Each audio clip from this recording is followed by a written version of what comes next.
6 மணிக்கு உள்ள வச்சு போட்டுனது இப்ப மணி 7:30 ஆச்சு. கத்தி கத்தி களைச்சு போயிருக்கான். போய் திறந்து விடுப்பா. 1.5 மணி நேரத்துல போதும் தெளிஞ்சிருக்கும். நான் போய் திறந்து விட்டுறேன். வாங்க சார். எனக்கு ஒண்ணு இல்ல சார். இறங்க சார் கதவை. வா. Thank you sir. Feel better now? ஆமா சார். ரொம்ப தேங்க்ஸ் சார். 1.5 மணி நேரத்துல உன் தம்பிக்கு போதை தெளிஞ்சு போச்சு. Sorry sir. ஏதோ ஒரு இதுல. It's all right. அப்ப நான் புறப்பட்டுமா? ஓகே. சார் இதை விட்டு போறீங்களே. Thank you thank you.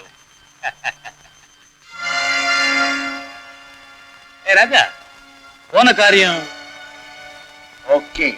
ஓகே.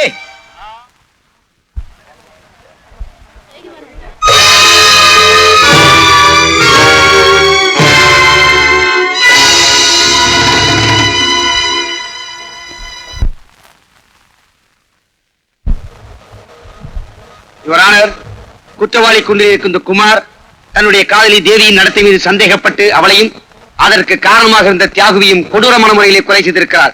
ஆகவே இந்த வழக்கை தீர விசாரித்து குற்றவாளிக்கு தகுந்த தண்டனை வழங்குமாறு கனம் கோட்டார்களை தாழ்மையிடம் கேட்டுக்கொள்கிறேன். That's all your honour. Mister Kumar, உங்க தரப்பில் வாதாட வக்கீல் யாராவது வேண்டுமா? வேண்டாம், எனக்கு இரவல் குரல் தேவையில்லை. நான் சொந்த குரல்லே பேசுவேன். என்ன சொல்றீங்க? வக்கீல் தேவையில்லை, எனக்காக நானே வாதாடிக்கிறேன். Yes, proceed. Thank you your honour. முதலில் மிஸ்டர் ராஜாவை விசாரிக்க விரும்புகிறேன். Permission granted.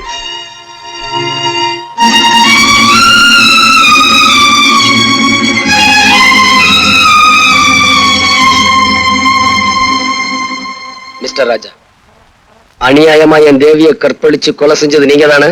போய் அதை தடுக்க முயற்சி செஞ்ச என் ஃப்ரெண்டு தியாகுவை நீங்க தான் கொலை செஞ்சீங்க. அப்பட்டமான போய். இல்ல, கடந்த 15ஆம் தேதி சாயங்காலம் 5 மணில இருந்து 7 மணிக்குள்ள அவங்க 2 பேரையும் நீ தான் கொலை செஞ்ச. நீங்க குறிப்பிட்ட 15ஆம் தேதி அன்னைக்கு சாயந்தரம் 6 மணில இருந்து 7 மணி வரைக்கும் நான் எங்கிருந்தேங்கிறத மதிப்பிற்குரிய எஸ்பி அவர்களை விசாரிச்சீங்கன்னா அவரே சொல்வார்.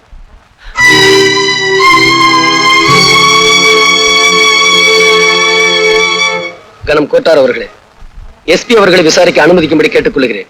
S, proceed. கடந்த 15ஆம் தேதி சாயங்காலம் ராஜா எங்கிருந்தார்னு சொல்ல முடியுமா? அன்னைக்கு ராஜாவுடைய அண்ணன் மிஸ்டர் சுந்தரம் ஒரு டின்னர் கொடுத்தார். அதுல நானும் கலந்துக்கிட்டேன். அந்த பார்ட்டியில கலந்துக்கிட்ட ராஜா அதிகமா குடிச்சிட்டு கலாட்டா பண்ணிட்டு இருந்தார். அவரை நான் ரூமுக்குள்ள போட்டு பூட்டினேன். பிறகு பார்ட்டி முடிஞ்ச பிறகு நானே தான் அவரை ரூமை விட்டு வெளியே விட்டேன். அது எந்த நேரம்னு உங்களால சொல்ல முடியுமா? மாலை 5 மணில இருந்து 7 மணிக்குள்ள.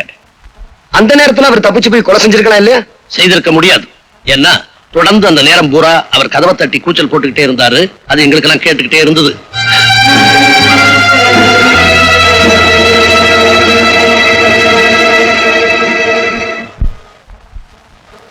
யுவர் ஆனர், எஸ்பியுடைய சாட்சியத்திலிருந்து ராஜாவுக்கும் இந்த கொலைக்கும் எந்த விதமான சம்பந்தமும் இல்லை என்று தெளிவாக தெரிகிறது. மேலும் இந்த கொலையை பற்றிய உண்மைகள் வெளிப்பட கைரேகை நிபுணர் கைலாசத்தையும் போஸ்ட்மார்ட்டம் செய்த டாக்டர் கோபியையும் விசாரிக்க அனுமதி கோருகிறேன். S, proceed. மிஸ்டர் கைலாசம், கொலை செய்வதற்கு உபயோகப்படுத்தப்பட்ட துப்பாக்கியில் இருந்த கைரேகை யாருடையது என்று உங்களால் சொல்ல முடியுமா? தாராளமா சொல்ல முடியும். துப்பாக்கி இருந்த கைரேகையும் மிஸ்டர் குமாருடைய கைரேகையும் ஒண்ணுதானே. நான் பல வேதைகள் நடத்தி பல சோதனைகள் நடத்தி நானே கண்டுபிடித்தது ஒரு ஆனர். துப்பாக்கியில இருக்கிற கைரேகை என்னுடையதான் நீங்க எப்படி உறுதியா சொல்றீங்க? Great insult your honour. துப்பாக்கியில இருக்கிறது இவருடைய கைரேகை தான்.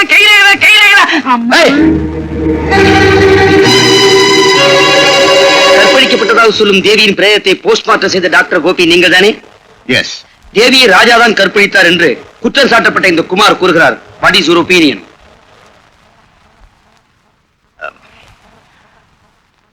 மருத்துவ பரிசோதனையில் தேவியை யாரும் கற்பழிக்கவில்லை என்பதை தெளிவாக தெரிந்து கொண்டேன். அது மட்டுமல்ல, தேவி ஒரு கன்னிப்பெண் தான் என்பதை டாக்டர் என்ற முறையில் என்னால் நிச்சயம் சொல்ல முடியும்.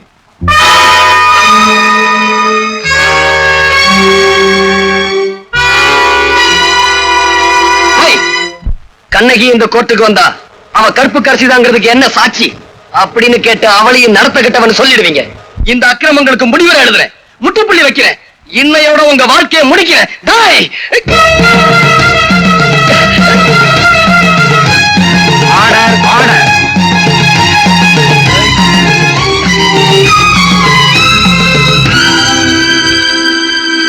சந்தர்ப்ப சாட்சியங்களை வைத்து பார்க்கும்போது குற்றம் சாட்டப்பட்ட குமார் தான் இந்த கொலையை செய்திருக்கிறார் என்று தெரிகிறது. நீதிமன்றத்தில் அவர் செய்த குழப்பங்களை வைத்து பார்க்கும் போதும் அவர் குற்றவாளி என்று மேலும் உறுதியாகிறது. எனவே குற்றவாளியான குமாருக்கு கடுங்காவல் தண்டனை விதித்து தீர்ப்பு அளிக்கிறேன்.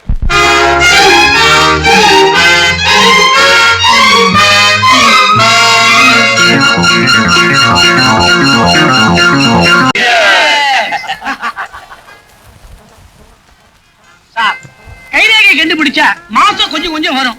ஒரு பொய் சாட்சி சொன்னதுக்காக 1 லட்சம் ரூபாய் கொடுத்திருக்கீங்க. இவ்வளவு பெரிய தொகையை நான் இது வரைக்கும் பார்த்ததே இல்லை சார். இவன் சொல்றது ரொம்ப கரெக்ட். எங்க தொழில நாங்க நேர்மையா இருந்தா பணம் சம்பாதிக்கவே முடியாது. நீங்க எங்களை பணக்காரனாக்கிட்டீங்க. உங்களுக்கு ரொம்ப நன்றி. நாங்க தான் உங்களுக்கு தேங்க்ஸ் சொல்லணும். நீங்க பொய் சாட்சி சொல்லணும் அந்த கேஸே ஜெயிச்சிருக்காத. ஏன் பிரதர், என்னைக்காவது ஒரு நாளைக்கு போலீஸுக்கு உண்மை தெரிஞ்சு போச்சுன்னா மடையா பூனை இருக்கிற இடத்துலதான் எலி பேரம்பேத்தியே எடுக்குது. ஐயா, என்னம்மா பிச்சை போட்டு போங்க ஐயா. இவ்வளவு அழகா இருக்கிற, பிச்சை எடுக்கிற, சினிமாவை சேர வேண்டியதானே? ஆசை இருக்கு, கடவுள் கண்ணு இல்லாம படிச்சுட்டாரே. ரொம்ப அழுவாதம்மா, ஏதாவது ஆயிரப்போகுது. இந்தா. பாவி, ஆம்பளைக்கு 2 பைசா போட மாட்டேங்கிறான், பொம்பளைன்னு உடனே 2 ரூபா போடுறானே. பிச்சை எடுக்கிறதுக்கு கூட கவர்ச்சி வேண்டியிருக்கு. அவருக்குதான் கண்ணு தெரியாது. அந்த 2 ரூபாய நாம அடிச்சிட வேண்டியதுதான். யோ, என்னய்யா? உனக்கு உண்மையிலேயே கண்ணு தெரியுமா? எல்லாம் உன் கேஸ் தான். கேஸா? பின்ன எப்படி இது நடிப்பு? டாப்பு. உன் நடிப்புக்கு லட்சமா கொடுக்கலாம். கொஞ்சம் தனியா வர்றியா? என்னது? நல்ல விஷயம் தான். நம்ம 2 பேரும் தனியா கொஞ்ச நேரம் நின்னு பேசணும். வா. சரி சரி. என்னய்யா? இந்த பாரு, உனக்கோ ஆம்பளை துணை இல்ல, எனக்கோ பொம்பளை துணை இல்ல. அதனால அட கத்திய வைமா, ஒரு அண்ணன் தங்கச்சி உறவுதான். உடனே தப்பா நினைப்பீங்களே.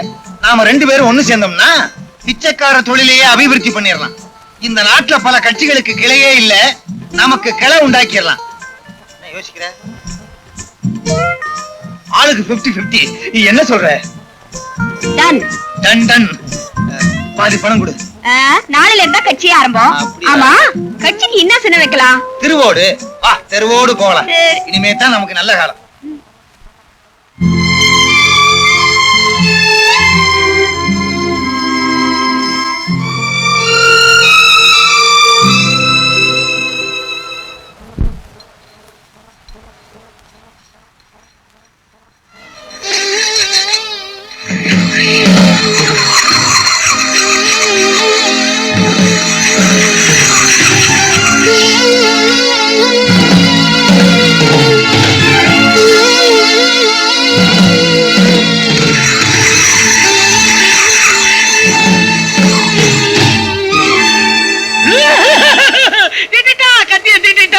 மறுபடியும் வந்து அதே கத்தியால எல்லாரையும் குத்தி கொல்ல போறாரு. சும்மா கத்தி கத்தின்னு கத்திக்கிட்டு கிடக்குற. இல்ல சுந்தரம், அவன் நம்மள பழி வாங்காம விடமாட்டான்னு தான் நானும் நினைக்கிறேன். மறுபடியும் அவன் மேல ஏதாவது பழி சுமத்தி அவனை ஜெயிலுக்கு அனுப்புறதுக்கு வழி இருக்கா? ஒரே ஒரு வழி இருக்கு. என்ன வழி? என்ன வழி? உன்னை கொலை பண்ணிட்டு அந்த கொலைப்பழி அவன் மேல சுமத்தி அவன் உள்ள தள்ளிடலாம். எப்படி ஐடியா? Very good idea. என்ன கொலை பண்ண போறியா? ஏய், இந்த ஆளு ஏற்கனவே பயந்து கிடக்குறாரு, நீ வேற ஏன்டா? கைலாசம், பயப்படாது, வா வீட்டுக்கு போலாம். வரமாட்டேன். உன் வீட்டு வரைக்கும் நீ தொட வருவேன், அப்புறம் என் வீட்டுக்கு நான் தெரியாதே போடும். கைலாசம், உன் வீட்டுக்கு போக பயமா இருந்தா என் கூட வந்து என் வீட்டுல இருப்பா. ஆமாப்பா, டாக்டர் சொன்ன மாதிரி அவர் வீட்லயே இரு. ஏதாவது ஆபத்துன்னா எனக்கு போன் பண்ணு. போன் பண்ற வரைக்கும் விட்டு வச்சாத்தலே இது வரைக்கும் மத்த அவனுக்கு ரேக பார்த்தேன். என்ன ஆயுள் ரேக எனக்கே தெரியாம போயிடுச்சு. கத்தாத கத்தாத. சரி வாடா. நடக்கிறது போலாம்.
ஹலோ. டிக்கி உள்ள ஒளிஞ்சிருக்கேன் அண்ணாச்சி. இது எங்க கார அண்ணாச்சி? தெரியும் சார். சீக்கிரம் டிக்கிய மூடுங்க. எதுக்காக மூடணும்? என்ன 4-5 ரவுடி பசங்க துரத்திக்கிட்டு வராங்க. அவங்களுக்காக தான் ஒளிஞ்சுக்கிட்டேன். இது எல்லாத்தினாலையும் பார்த்ததுதான். உண்மையிலேயே துரத்திக்கிட்டு வராங்க சார். எப்படியா கொஞ்சம் காப்பாத்துங்க சார். என்ன சான்னு சொன்னதுனால காப்பாத்துறேன்.